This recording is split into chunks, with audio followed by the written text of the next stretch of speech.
Hi everyone, it's great to be back here again in the church building. I'm one of the fortunate ones that gets to be here. It's strange being back, but it's great to be back, and I really can't wait until we're all back here together when the time is right and it's safe for all of us to be here. This last lot of weeks has really got me thinking about how we react to different situations, about how we act personally and about how we react collectively as a family, as a church, as a community. We have seen lots of different reactions to this pandemic that we find ourselves in.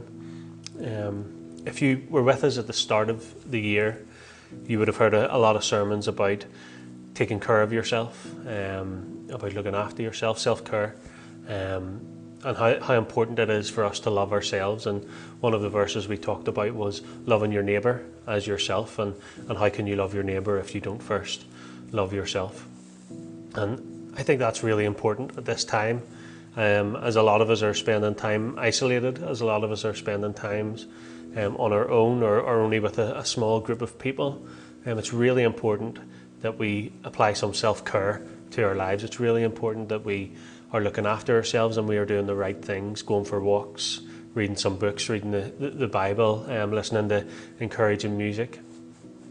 Whatever we do that makes us feel good and lifts us up, and also doesn't mean that we're out doing things that we shouldn't be doing and meeting up with people and things like that, then we really need to be doing that to build ourselves up, because it's such a difficult time to be stuck in the house. You know, we can't just leave the house whenever we want. We go out for essentials and things like that. So we need to be looking after ourselves and taking care of ourselves, and looking after our own mental health, because these are trying times, these are testing times, and they're difficult times, but they're times that we will get through, and we'll get through together.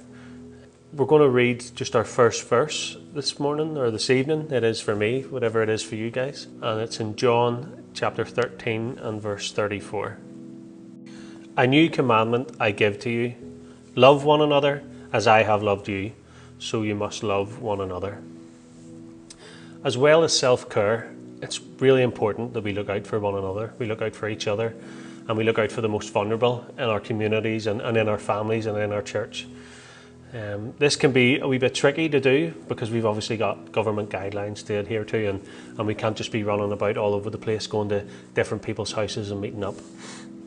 But there are other ways to look out for one another. It's great that we have this ability to connect that we're doing right now. You know, I'm recording a message and we're getting to listen to it, and we have these things now. We have these things where we can video chat, we can call, we can text, and we can always be in communication with each other. I'm sure you've probably never been in as many group chats in your life as you are now. And it's great that we have them, because it means that while we might not be meeting up with each other physically, we can still stay connected. We can keep our friendships alive. We can keep our church alive. We can keep our relationships alive, even though we don't get to meet up with our friends the way we used to.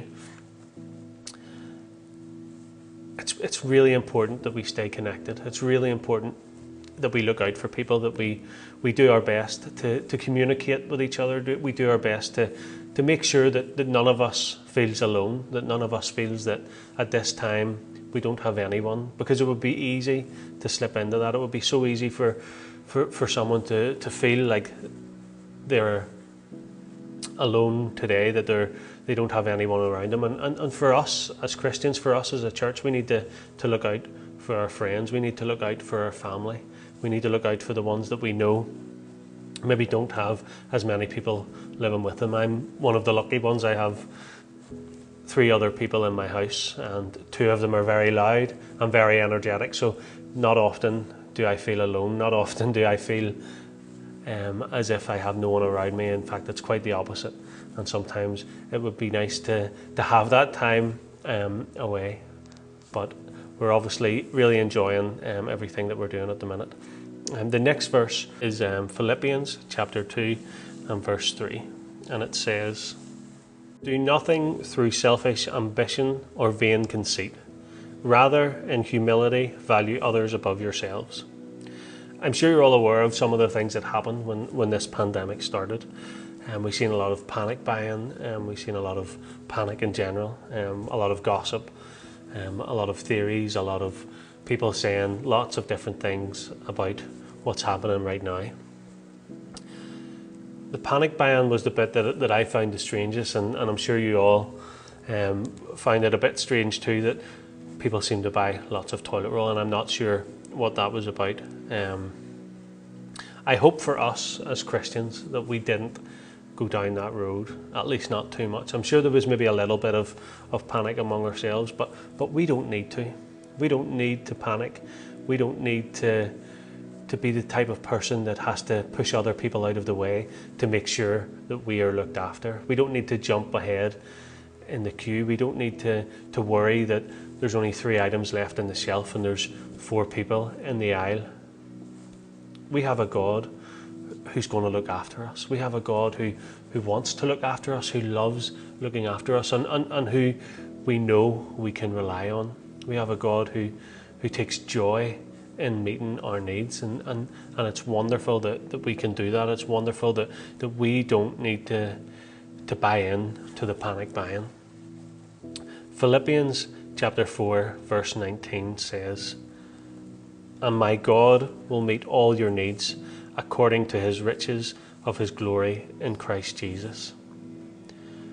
We'll be hearing hopefully over the next couple of weeks how we as a church have been loving others and helping others and looking out for others, especially the most vulnerable and in need during this time. Obviously that's become more difficult during this time, but there are ways, and we'll be hearing about how we have been able to do that.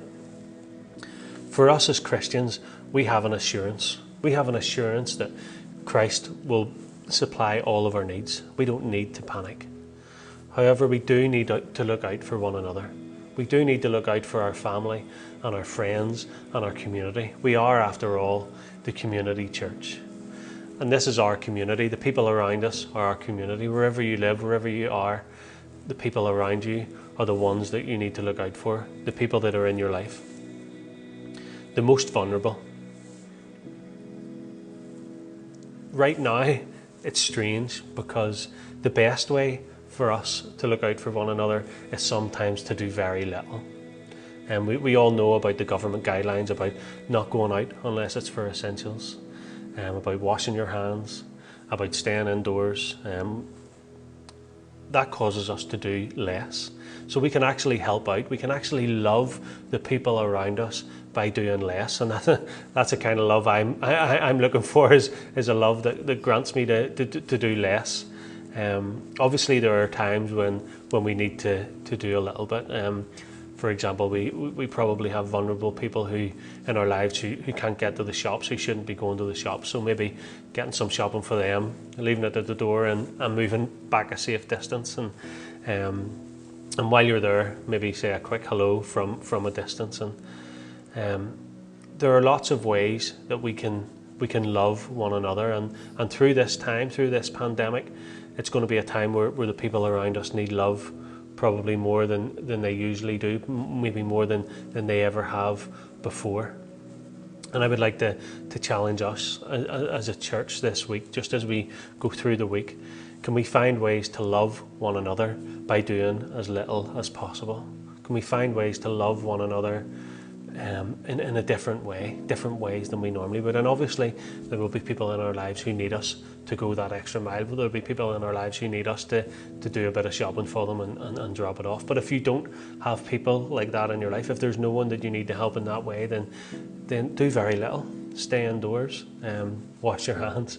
If you are having to go out, if you're in the shop and there's elderly people around you, or there's people who work in the care system with the NHS, maybe allow them to go ahead of you. Maybe allow them to move up the queue, because these are the people who need it the most.